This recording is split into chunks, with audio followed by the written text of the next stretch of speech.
I'm not sure I always wanted to do that, but it was fun.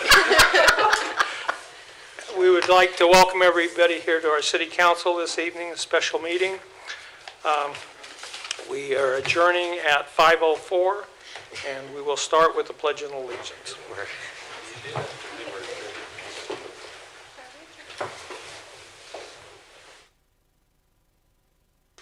I pledge allegiance to the flag of the United States of America and to the republic for which it stands, one nation, under God, indivisible, with liberty and justice for all.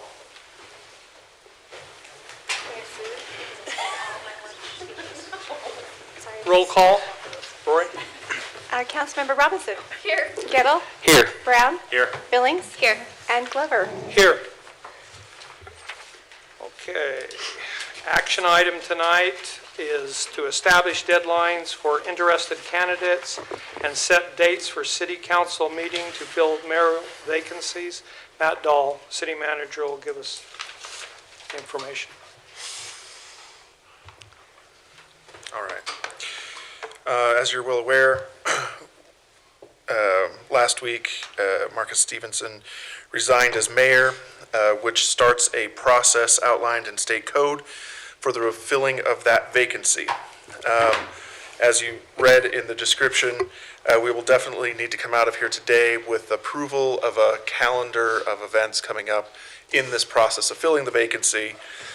In addition to that, I'll also want to talk to you about the notice and application that was sent to you earlier today, and that you have hard copies on. And then I did want to get a little bit more into the process, just so you're aware of it, that there's some nuances to how, like, for example, the vote will go, and so we'll cover that to select. So just to start off, as you saw in the memo, we have 30 days to complete the selection of the mayor. We have to give notice of the vacancy no less than 14 days before the vote would take place to replace the mayor. And so as we look at what's coming up and what makes sense as far as scheduling, our proposed schedule would be that we would release the notice of vacancy, we'll say Wednesday, that then people can start submitting at that time. That on the 3rd, we would have a regular city council meeting. That's already on the schedule, and staff has sort of been preparing for sort of the last items of the year to go on for that date. So we would keep that. Then we would have it so that the applications for those who are interested in the position would need to be submitted by 5 o'clock on December 5th, and then which would be the Thursday before the vote, and that you would do the interviews and the selection of the mayor on December 10th. Does anyone have any comments, concerns, issues, problems with a timeline that looks like that? Matt, my only question was, is there anything that would preclude us from doing it earlier than the 10th? Like, I know we have the council meeting on the 3rd, but either Wednesday the 4th or, Thursday the 5th. Nothing, the only nuance on that a little bit would be, and Garrett can correct me if I get this wrong, but I think it's like if we could have the meeting on December 3rd, for example, if we got the notice out today, right, tonight before we left, then we could use December 3rd as the meeting where we hold the election. And then we just get into that where if we do it the next day, if we give the notice tomorrow, then we could do the 4th and so on. That's kind of the thing that's sort of tracking for us to get that done. So, right, isn't that right, Garrett, how that timing works out? Yeah, Utah law requires 14 days prior notice before we can fill the vacancy. So, the answer to your question is yes. Depending on when we get that out, we could have other days than the 10th. Or, I mean, we could, I would not recommend this, but it's for you guys to decide and your option. I mean, we could flip the 3rd and the 10th too, if there was a reason for us to need to do that. So one thing to just keep in mind is because of the Thanksgiving holiday the week before, with how late it falls in November, is if it's done on the 3rd, 4th, or 5th, there's essentially 2 days where, so we're closed on Friday, but Thursday, the office will be completely closed for Thanksgiving Okay. the week prior to that. Thank you, Garrett. I forgot about that. Yeah, I mean, I'm fine with December 10th. I just wondered if there was an option to do it sooner. I do feel that it's, important to finish the process and make sure that we have the new mayor in place. But if it's easier for staff to prepare that for the 10th, I'm fine with that date as well. I'm fine with the 10th as well. That works. I like the 10th, yeah. Okay. I'm good. All right. I'm going to make this a little weird. So let's hold off on the vote on that motion until we kind of talk about some of the other stuff and come back then on that calendar, since that sounds like that calendar will work. So the next thing is we look at candidates for this position. They will have to submit their qualifications. That's the requirement under state law. And then whoever submits their qualifications, where they sign and say that they are a resident of Midvale, have lived here the appropriate amount of time, don't hold a position with the county, aren't the recorder and the treasurer, and those kinds of things. Thank you. Then we shall provide them with a hearing before the election occurs. And so clearly that means that there could be up to 36,000 people and change that could submit. But in recent elections, what we've heard is that for an opening that occurred at the Canyon School District Board, on the Canyon School District Board, they had 12, and for a city council position in Draper, there's 51. So there could be some variance on how many people This submit. week, right? Don't they have to do it this week? Yeah. Draper? Tomorrow night. They have to interview all 51, yeah. So with that, and as we're looking at like what we can require as part of this process, we had originally contemplated in this application that they would need to submit a letter of interest, talking about their background and why they're interested in the position. You'll see that we've changed it, as Garrett has noticed as we wrote that, is that really the state just says, submit your qualifications and you're in. And so we can only suggest that they provide a letter, and then we're going to indicate that that will be in the council packet and available for the public to see. In addition to that, so other requirements beyond that would only still be suggestions if there's anything else that you wanted them to do, but we can't require them to do anything else. So with that, looking at that as like the first thing, do you guys have anything else or thoughts on the letter of interest or anything else that you'd like for us to suggest that they would submit as part of the process? I do like the suggestion of a letter because it kind of opens up the door when they are in front of us and doing that interview. We have a little bit to go off of. I like the suggestion. Okay. The other thing that we say in here as well is that we will make the applications available online and available for someone to come and pick up and fill out a hard copy here. But then we are also saying that we want them to submit those to Rory in person in order for it to sort of finalize the process. Does anyone have any issues with that as part of the process? Okay. So then, with that, kind of hitting, I think, on the two big things that are in here. I know we just gave it to you today. Does anyone have any comments, questions, or concerns about the public notice to fill the mayor vacancy? Is there any application fee at all, or is it open? We have, I think, and correct me if I'm wrong, Garrett, I mean, one, we have not recommended that at this time. And then two, can we? I forgot to ask after we got through the... State code doesn't say anything, whereas for your traditional election process, it does. So I anticipate it's intentionally not required by state. I think that having it be not like the normal election process, that election fee is supposed to go to the cost of like running the election.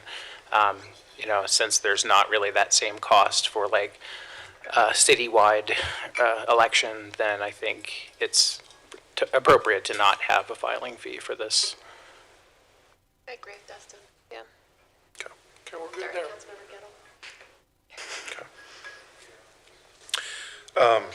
Okay, then if there's no other comments on the application, then we'll consider that to be good to go. Clearly, there are places in here, as you see, where we have some just X's indicating dates and stuff like that. That was going to be based off of if you modified the schedule at all. And so based on what you will approve, we will update this form with those dates and times. Okay. The next thing I wanted to cover is, once we get all of the applications in, we will send those out to you the Thursday before the vote with the council packet. We'll know at that time how many people we're dealing with and sort of what are we going to have to interview 51 people or 5 people, right?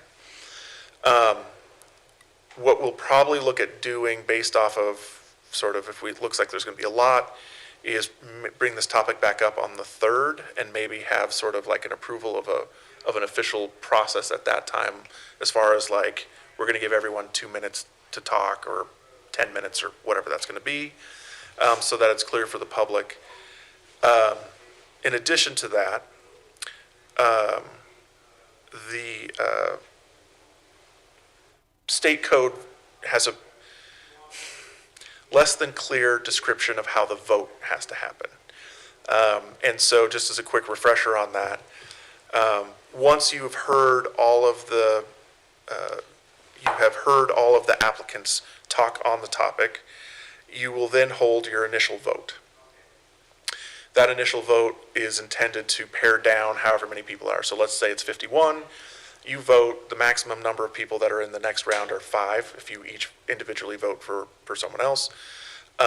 If someone gets a majority, then the vote's done, and we can move on. The code has some very specific requirements, though, that has a lot of coin flipping involved if we get into a situation where there are ties.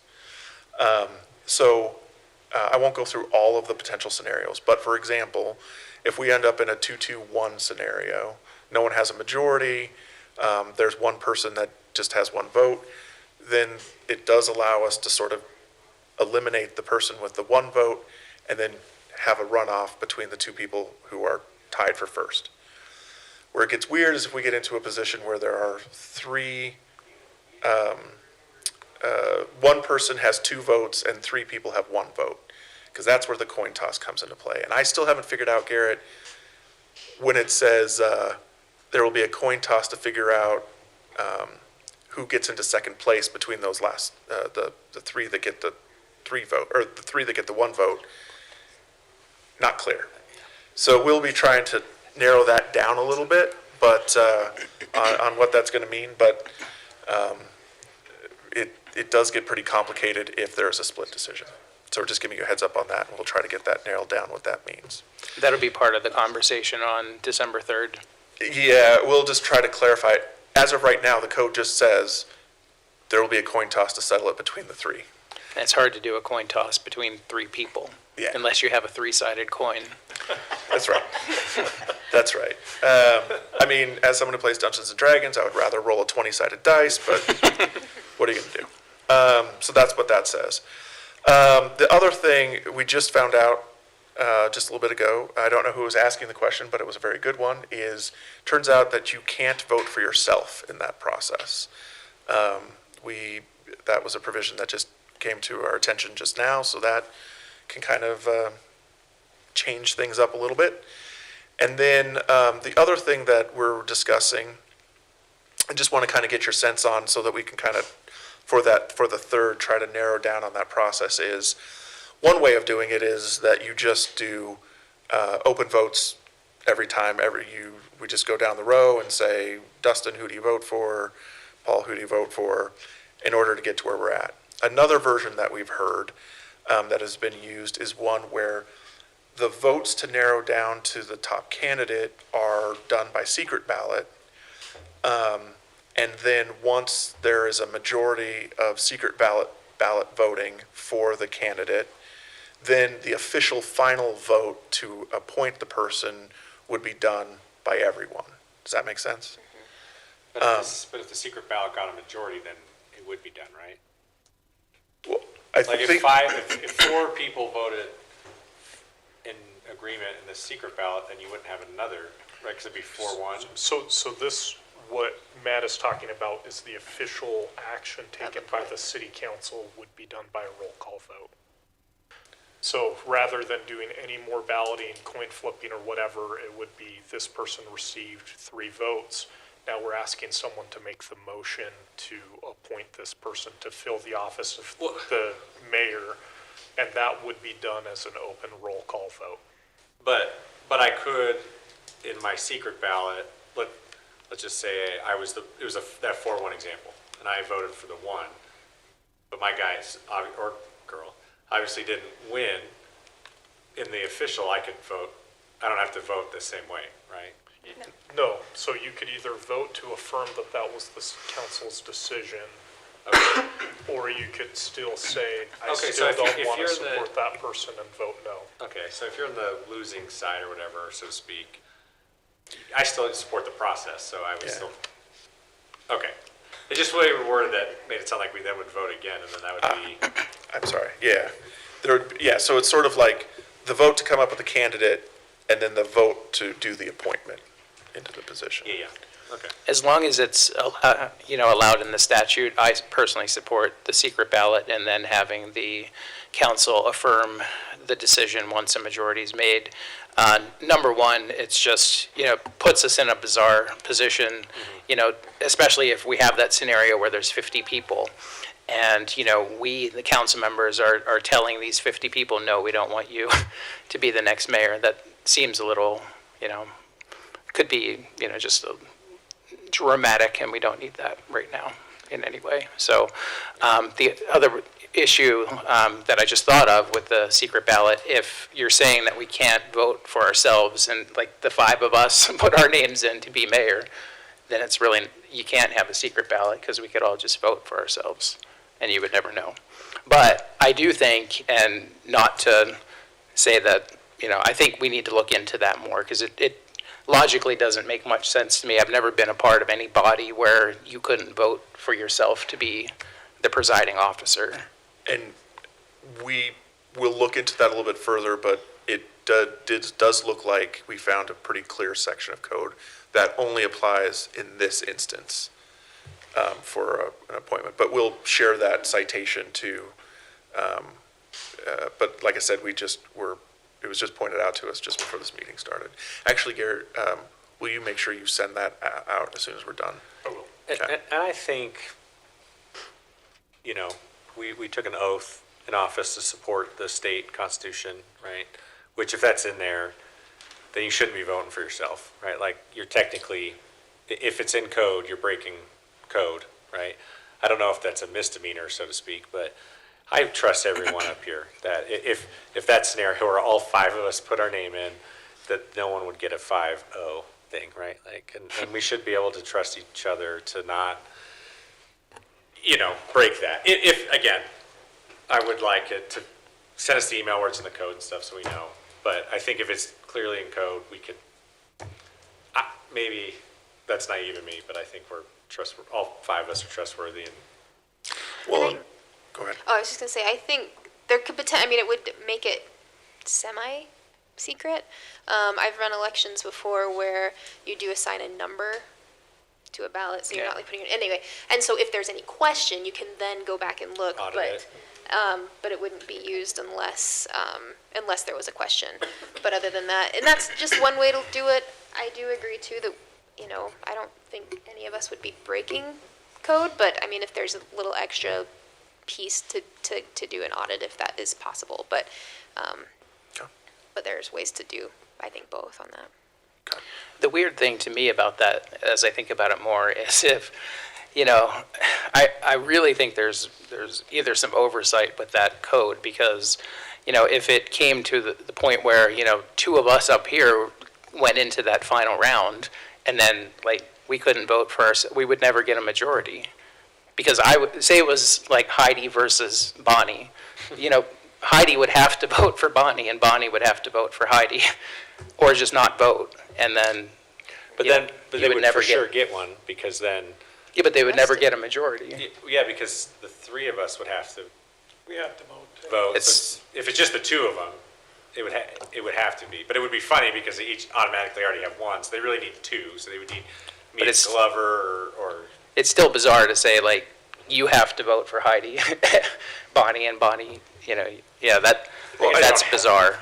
I mean, I believe it does just say that they can't vote for themselves, but it doesn't prevent them from not voting. not voting. But if they didn't vote, they couldn't get a majority. But if, sorry. I think it would require everyone to vote. In this particular case, the only way to abstain is if they're, Conflicted in some way. yeah, and so where that wouldn't apply because they're prohibited from being able to vote for themselves, I think everyone would be required to vote.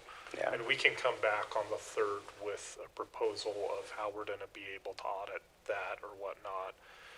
So that way there's no question. Because, I mean, even though there will be secret balloting, we are creating government records and whatnot, and those will be available to be grandma'd even after that process. So there will need to be a way to track that. Well, and I mean, one thing, there's only 5 of us, right? You need 3.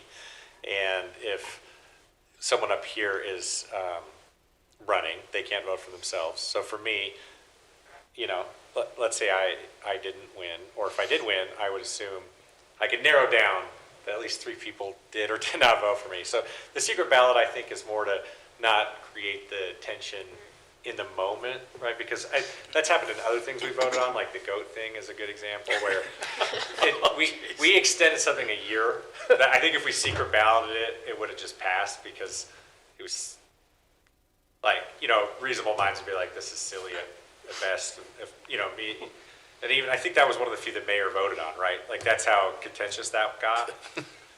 But, you know the results afterwards, right? So I think it stops the mob, mentality up here, Sure. So we'll work on how we go through with a process that we can keep track of, even though I don't think anyone's going to violate that rule. We'll send out the information so that we're all on the same page with it. We'll come back with a proposal too on how to handle, based on what we're getting a sense of, the number of votes, or not, sorry, number of applicants we're getting, on sort of what the timing will be. And then we'll also get into a little bit more on what we think the solution would be if we ran into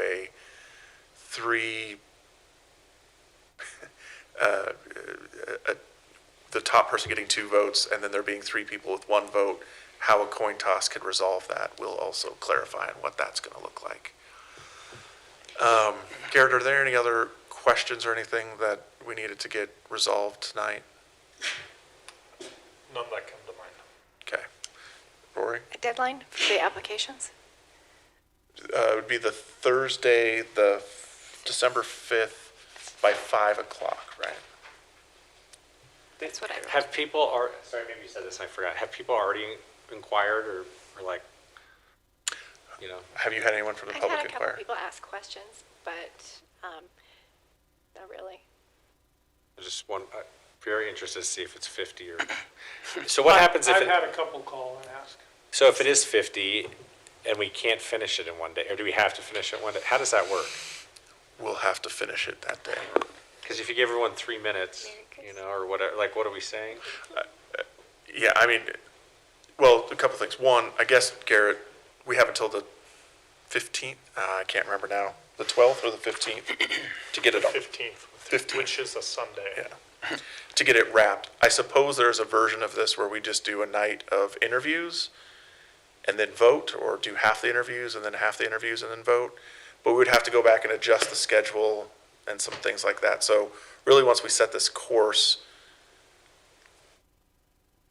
we'll probably just have to stick with that and knock it all out in one night. I mean, if it's 5 or 10 people, that's pretty practical and reasonable, and we can interview and do a good job asking questions. If there's 50 or 60, that's crazy. Yeah, I You know. think then Draper, they were doing 2 minutes. Is that 2 minutes a person? Yeah. So that's To be the next mayor, you got. yeah. So that's probably what we'd do. We'd probably look at adjusting the start time to being as early as we can do that day if we're in that range. Yeah. So we'll have to see. I just received a question that if council members want to put their name in the hat for council, or for the mayor, that they do have to fill out an application. I just want to confirm that. Oh, yeah. Okay. Yes, sorry. If any of you are interested, you will also have to fill out an application. Thank you, Rory. Appreciate it. Okay. Well, I think we've covered process. We've covered the form, which we will get out on Wednesday. We might get it out tomorrow, but we'll definitely have it out by Wednesday. And then that brings us back to the original topic and the thing you're voting on, which is the schedule going forward. And on the memo that we provided, there is a recommended motion if anyone is so comfortable to do that.